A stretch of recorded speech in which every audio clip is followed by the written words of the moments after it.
দেশের লাগি মহামারীর মতন ফাইলে কলম ঠেকাইয়া চালায় শুধুই নির্যাতন।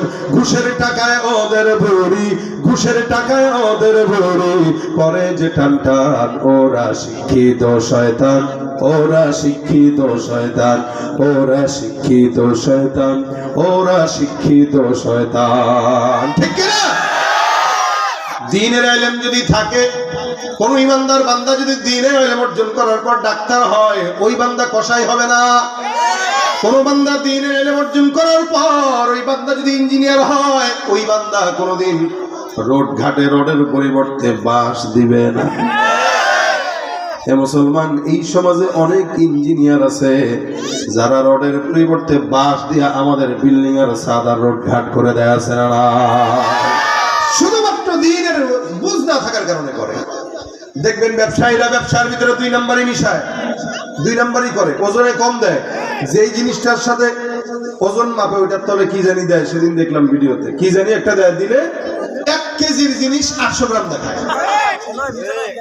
অথচ আল্লাহ পাক রব্বুল আলামিন হাবিব বলেছেন, যারা ব্যবসায়ী, যারা নবীদের সঙ্গে, শহীদদের সঙ্গে, সাদিকদের সঙ্গে আল্লাহ পাক রব্বুল আলামিন তাদেরকে জান্নাত দিবেন। সুবহানাল্লাহ। ওই ব্যবসায়ীরাই যখন তাদের ব্যবসাটাকে হারাম করে দেয়, বুঝতে হবে তার ভিতরে কোরআন হাদিসের জ্ঞান নাই। এমনি নামাজ পড়ে, রোজা রাখে, সব করে, কিন্তু গুনাহ ছাড়তে পারে না। কেন? ওই যে দ্বীনের ইলম নাই। দ্বীনের ইলম থাকলে গুনাহ করতে দিবে না, আর দ্বীনের ইলম না থাকলে গুনাহ ছাড়তে দিবে না। দেখা যাবে নামাজ পড়তেছে, এই সমাজে নামাজের সংখ্যার অভাব নাই, অনেক নামাজি আছে, মসজিদ থেকে বেরোইতে দেরি, সিগারেট ধরাইতে দেরি করে না। 60 বছরের মুরব্বী, 70 বছরের মুরব্বী মসজিদেও নামাজ পড়ে, আবার স্কুলের গেটের চায়ের দোকানে বসে বসে হাগো সুন্দর গো কথা কয় না, নিজের জোয়ান মনে করে, বুড়া মনে করে না। আরে মিয়া, কেউ তো আঙ্কেল কই তাকান, কাই চামড়া কালো হইছে, কি বলে গোছাইছে, এখনো অন্তরের বয়স আছে 18। আবার কিছু বুড়া তো আছে, এরা নিজেদেরকে বুড়াই দাবি করে না, জওয়ান মনে করে। আঙ্কেল ডাকলেও মাইন্ড করে। আঙ্কেল ডাকলে কি করে? ভাইয়া ডাকবা, ভাইয়া। আমাদের সেদিন এক কাজে, ভিডিওর এক কাজে, আমাদের ভিডিও মানে এক মুরব্বী তারা বলতেছে, আঙ্কেল আপনি একটু এই সাইডে সরে বসেন। তো সে, তার বয়স আছে মিনিমাম 60 বছর হবে, দাড়ি টাড়ি সব পাকা। তো সে বলতেছে, প্লিজ, কাকে বলছেন? খুব স্ত্রী মার্গের কথা। আপনারা বলতেছি, আমি খুব মাইন্ড করলাম বিষয়টা। তা আমিও তাকায় রয়েছি, সেও তাকায় রয়েছে, কি বলে মাইন্ড করলাম, মানে এই বিষয়টা কি বিষয় মাইন্ড করলে? মাইন্ড করার মতো এখন আমাদের যে ছেলেটা বলতেছে আঙ্কেল, সে বলতেছে আমি বুঝলাম না, মানে মাইন্ড করলাম, কোনো কষ্ট দিলাম? কারণ আমি বিষয়টা খুব মাইন্ড করলাম। মানে কি মাইন্ড করলাম? আমিও বুঝতেছি না, বুঝতে কয় কি মাইন্ড করলাম, তাতে খারাপ কিছু বলে নাই। সে বলছে, আঙ্কেল আপনি একটু এভাবে বসেন। কয় না, আপনি আমাকে কোন অ্যাঙ্গেল থেকে আঙ্কেল মনে করেন বলেন? এখন ওই বাচ্চারা মানে পুরো ব্যাকুল হয়ে গেছে, আরে কয় কি? এখন উনি যদি আমরা বলে, ভাই আপনি আমরা কিভাবে আঙ্কেল মনে করেন, তাহলে আমার তো ভাই আর কিছু বলার নেই, কি বলবো আর। ওনারা আমার দাদা ভাই ডাকা লাগতে পারে সর্বোচ্চ, কিন্তু ভাইয়া তো আর ডাকা যায় না। ভাইয়া ডাকা যায়? ভাইয়া আমি তারা ডাকতে পারি, সে আমারও ডাকতে পারে, অথবা আপনাদের কাউরে ডাকতে পারে, যে আমার চেয়ে হয়তো বয়সে 2-4 বছর 5 বছরের এদিক সেদিক ব্যবধান, তাকে ডাকা যায়। কিন্তু একটা 60 বছরের বৃদ্ধরে কিভাবে ভাইয়া ডাকে? সে বলতেছে, আপনি আঙ্কেল ডাকলেন কেন? কথা হলে কি ডাকবো? ভাই ডাকবেন, ভাইয়া ডাকবেন, ভাইয়া। তো সে আবার বলছে, ঠিক আছে ভাইয়া ডাকবেন। না ভাই না, ভাইয়া বলেন, ভাইয়া বলেন। সে আবার সবক শিখাইতেছে, ভাইয়া বলেন। তো পরে সে বলতেছে, জি ভাইয়া, জি জি ভাইয়া, ভাইয়া। এরকম কিছু মহিলাও আছে যাদেরকে আপু ডাকলে খুশি হয়, আংটি ডাকলে বেজার হয়। এই কারণেই তো সমাজে পরকীয়া বাড়ছে। 60 বছরের মুরব্বী যখন নিজেকে জওয়ান মনে করে, তখন তো 18 বছরের যুবতীকে বিয়ে করতে তার মন চাবে, এটাই স্বাভাবিক। আর যখন 50 বছরের বুড়িও নিজের বুড়ি মনে করে না, তখন তো সোশ্যাল মিডিয়া আমাদেরকে এই সমস্ত গজবদের ভিডিও আমাদের চোখে আসবে। যারা নিজেদেরকে 50-60 বছর এখনো বুড়ি মনে করে না, আজকে ওইটারে ধরে, কালকে ওইটারে ধরে, পরের দিন ওইটারে ধরে, খালি পাল্টায়। মোবাইল যেমনি পাল্টায়, গার্লফ্রেন্ড আর বয়ফ্রেন্ড ওভাবে পাল্টায়। আচ্ছা, কোন এই যে এগুলো যারা দেখছেন ইউটিউব ফেসবুকে, এখন আপনি যদি বলেন হুজুর আপনি দেখছেন কেন, এটা বোকামি প্রশ্ন হবে। কারণ ইউটিউব ফেসবুকে নাই, এখন এরকম কোনো মানুষ নাই, চোখের সামনে চলে আসে, আপনার খুঁজে বের করা লাগে না। এজন্য দেখেন অনেকে কমেন্ট করে কোন জামানায় আসলাম, চাই না এগুলো দেখতে, এরপরেও সামনে আসে, বলে না? তাহলে দেখেন এগুলো আমাদের সামনে চলে আসে, দেখি আমরা এগুলা। 80 বছর মুরব্বীর সাথে 18 বছরের যুবতী পালিয়ে গেছে, ওরে প্রেমের মজা দেখছেন। আবার কয় প্রেম কোনো বয়স মানে না, প্রেম কোনো বাধা মানে না। সুবহানাল্লাহ কইবেন না নাউজুবিল্লাহ কইবেন? প্রেম কোনো বাধা মানে না, কত বেহায়া। আসলে হায়া বেহায়ার কোনো বাধা মানে না। রাসূল বলেছেন হাদিসে, ইযা লাম তাসতাহি ফাসনা মা শিতা, যখন তোমার লজ্জা থাকবে না তখন তোমার যা মন চায় তুমি করতে পারবে। এরা যে বলে প্রেম কোনো বাধা মানে না, মূলত এদের হায়া নাই, লজ্জা নাই, যার কারণে এদের কুকুর আর বিড়ালের মতো কোনো বাধা মানে না, যেখানে পায় ওখানে খায়। কথা বলেন ঠিক কিনা? বর্তমান সময়ের হাল।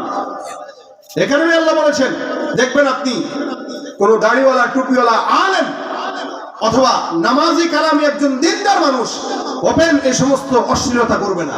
কারা করবে? যাদের ভিতরে দ্বীনের জ্ঞান নাই তারা করবে। একটা দ্বীনের জ্ঞান যার ভিতরে নাই, ওই লোকটা। এই ফ্যানটা বন্ধ রাখছেন কেন? কি কাজ?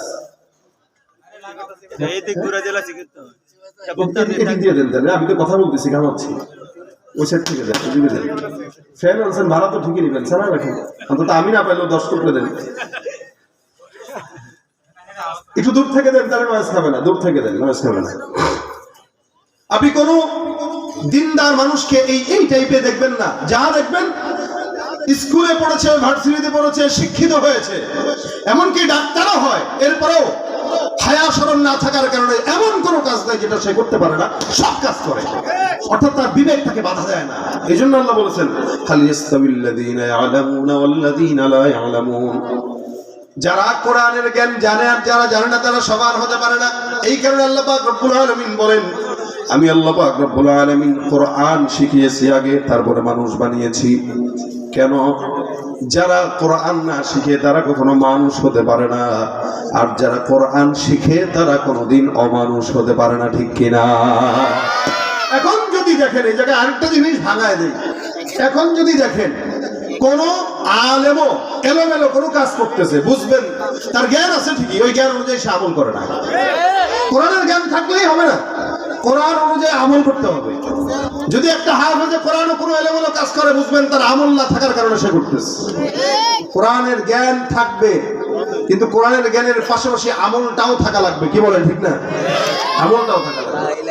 এই জন্য ভাইরা আমার, আল্লাহ পাক রব্বুল আলামিনের হাবিব বলেছেন, কোরআনের ইলম অর্জন করা এটা প্রত্যেকটা মুসলমান নর-নারীর জন্য ফরজ, নফল নয়, সুন্নত নয়, ওয়াজিব নয়, ফরজ। কি বলেন?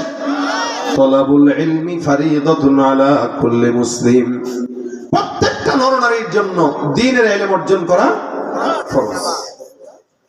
আল্লাহ পাক রব্বুল আলামিনের হাবিব সাল্লাল্লাহু আলাইহি ওয়াসাল্লাম বলেন, শুধু ফরজ তো এটা কোরআনের জ্ঞান অর্জন করা, কিন্তু কোন ইমানদার বান্দা যদি কোরআন না শিখতে পারে তার জন্য করণীয় কি?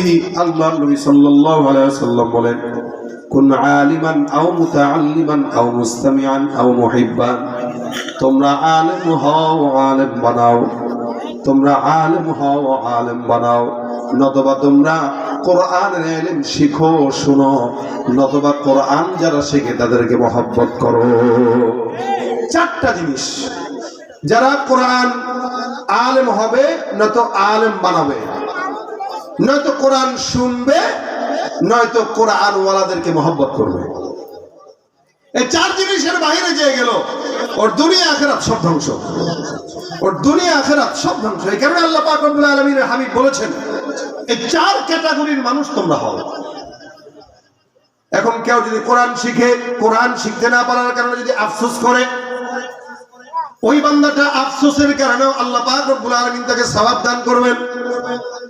আব্দুল্লাহ ইবনে মুবারক রাহমাতুল্লাহ আলাইহি বহুত বড় একজন বুজুর্গ, উনি একজন আল্লাহ পাক রব্বুল আলামিনের পয়গম্বরের সাহাবী, দেখনা ওয়ালা তাবিঈ।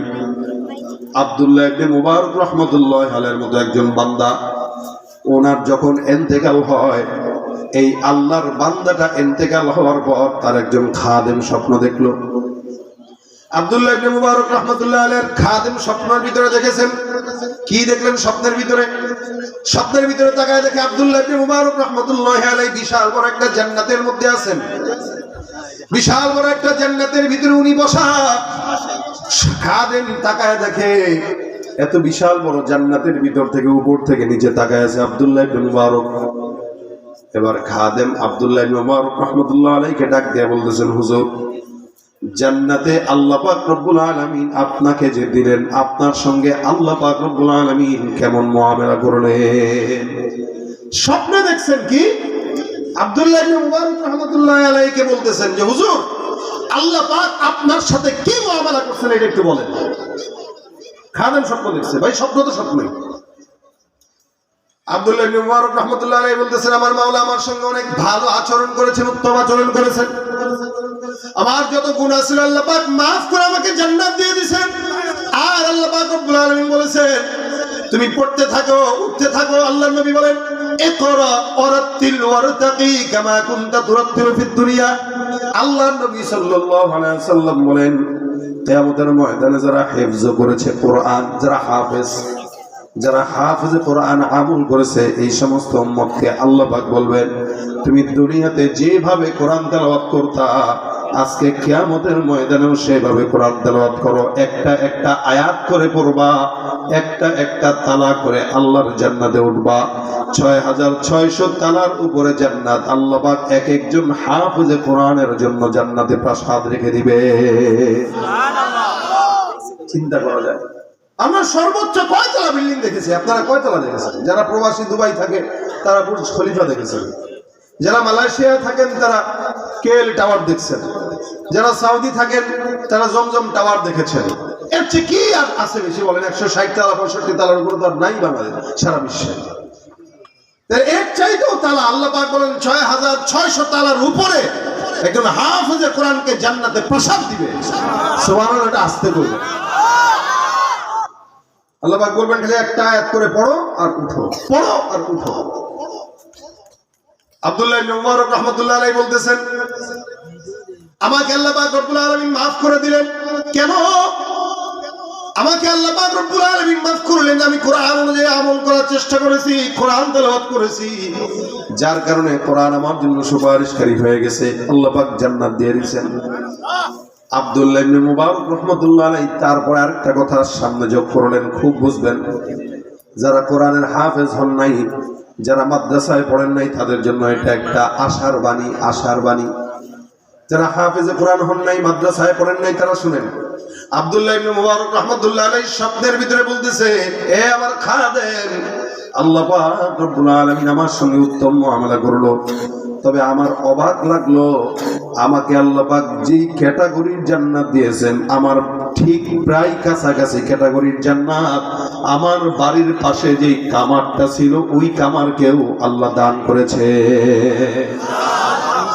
মানে বুঝলেন, একটা কামার যে কি বানায়, দা বানায়, কুড়াল বানায়, লোহার কাজ করে। আব্দুল্লাহ ইবনে মুবারক স্বপ্নে বলতেছেন, আমাকে যে এই ক্যাটাগরির জান্নাত দিয়েছে তাকেও কাছাকাছি, অর্থাৎ একটু ১৯-২০ আর কি। এই মনে করেন একজনের ৫ তালা আছে, আমারও ৫ তালা বিল্ডিং আছে। তা আমার ৫ তালা বিল্ডিংটা হয়তো ২০ বছর আগে বানানো, যার কারণে মোজাইক করা, আর আপনারটা লেটেস্ট একদম, এই কারণে আপনি হাই কোয়ালিটির টাইলস দিয়ে বানিয়েছেন, কালারটাও সুন্দর, একটু চকচকে ঝকঝকে। তা আব্দুল্লাহ ইবনে মুবারক এটা বুঝাইলেন যে আমার জান্নাতটা চকচকে ঝকঝকে, আর তারটাও একই, কিন্তু একটু ডিপ কোয়ালিটির, মানে লাইট না, আমারটা একটু জল জল করে। আমি বুঝি নাই ওই কামারকে কেন আল্লাহ পাক এত সম্মান দিলেন, এটা আমার বুঝে আসতেছে। কামার, সামান্য কামার, এটা দেখার পরে ওই খাদেমের স্বপ্ন ভেঙে গেছে, ঘুম ভেঙে গেছে। অনেক সময় দেখবেন ঘুম ভাঙার পরে স্বপ্ন মনে পড়ে না। উনি বলেন, আমি আরো কিছু স্বপ্ন দেখেছি, কিন্তু আমার ওগুলা মনে নাই, বাকি আমার এই কথাটা মনে আছে যে আমার বাড়ির পাশের কামার আমার সেম ক্যাটাগরির জান্নাত পাইছে। আমি তো কোরআনের বরকতে পেয়েছি, সে কেন পাইলো এটা আমার বুঝে আসে না। ভাই, মাদ্রাসার সঙ্গে আপনার সম্পর্ক যদি থাকে, আপনিও ইনশাআল্লাহ এই ক্যাটাগরির জান্নাত পাবেন ইনশাআল্লাহ, যদি সম্পর্ক রাখেন। রাসূল বলেছেন মুহিব্বান, তো মহব্বতকারী হও, আলেমদেরকে মহব্বত করো, মাদ্রাসা মহব্বত করো। কেন? শাহ ওলিউল্লাহ মুহাদ্দিস দেওয়ালবী রাহমাতুল্লাহ আলাইহি নিজে দেখতেন কাশফের মাধ্যমে।